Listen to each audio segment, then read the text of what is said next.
ভারতভিত্তিক আন্তর্জাতিক অপরাধ চক্র ও কুখ্যাত বিষ্ণুই গ্যাংয়ের বিরুদ্ধে এবার বড়সড় আঘাত হানল আমেরিকা ও কানাডার যৌথ বাহিনী। ৩ মহাদেশ জুড়ে চালানো অপারেশন হার্টবলের মাধ্যমে গ্রেফতার করা হয়েছে লরেন্স বিষ্ণুই গ্যাংয়ের ২৪ সদস্যকে। আমেরিকার অ্যাটর্নি অফিসে এক সংবাদ সম্মেলনে এসব তথ্য তুলে ধরে আমেরিকার বিচার বিভাগ। একই সাথে ২০২৩ সালে কানাডায় আলোচিত শিখ নেতা হরদীপ সিং নিজ্জর হত্যাকাণ্ডের নেপথ্য পরিকল্পনাকারী হিসেবে আনুষ্ঠানিকভাবে অভিযুক্ত করা হয়েছে এই গ্যাংকে। বিস্তারিত ডেস্ক রিপোর্টে। কানাডার শিখ নেতা হত্যাকাণ্ড, আন্তর্জাতিক মাদক পাচার আর চাঁদাবাজি নেটওয়ার্ক ভাঙতে শুরু হয়েছে অপারেশন হার্টবল। আমেরিকা, কানাডা ও ইউরোপের বিভিন্ন সংস্থাকে সাথে নিয়ে ভারতভিত্তিক অপরাধ চক্রের ৩৭ জন এজেন্টের বিরুদ্ধে অভিযোগ আনা হয়েছে। অ্যাটর্নি অফিসে এক সংবাদ সম্মেলনে ক্যালিফোর্নিয়ার মার্কিন অ্যাটর্নি বিল অ্যাসাইলি জানান, দীর্ঘ তদন্তের পর এই আন্তর্জাতিক অপরাধ সিন্ডিকেটের ২৪ জনকে গ্রেপ্তার করা হয়েছে।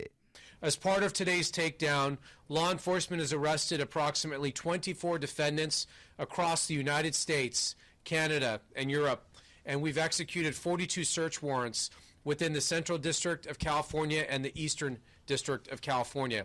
আদালতের নথিতে বলা হয়, কুখ্যাত লরেন্স বিষ্ণই এবং উত্তর আমেরিকার গ্যাং লিডার গোল্ডি ব্রার সরাসরি কানাডার শিখ নেতা হরদীপ সিং নিজ্জর হত্যাকাণ্ডের নির্দেশ দিয়েছিলেন।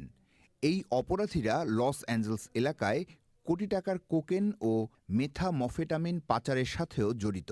Today's coordinated operation strikes at the heart of these brutal transnational organizations that have terrorized families, exploited communities, and stolen lives through ruthless acts of violence in the United States and abroad.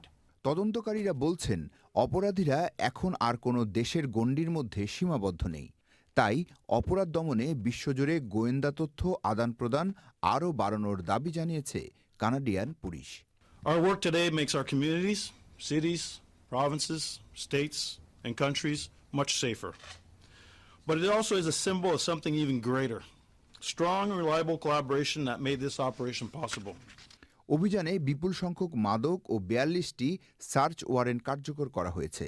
তবে বিষ্ণুই গ্যাংয়ের আরও ১১ সদস্য এখনও America, Bharat ও ইউরোপের বিভিন্ন দেশে পলাতক রয়েছে, যাদের গ্রেপ্তারে অব্যাহত রয়েছে অভিযান। Desk report, channel I.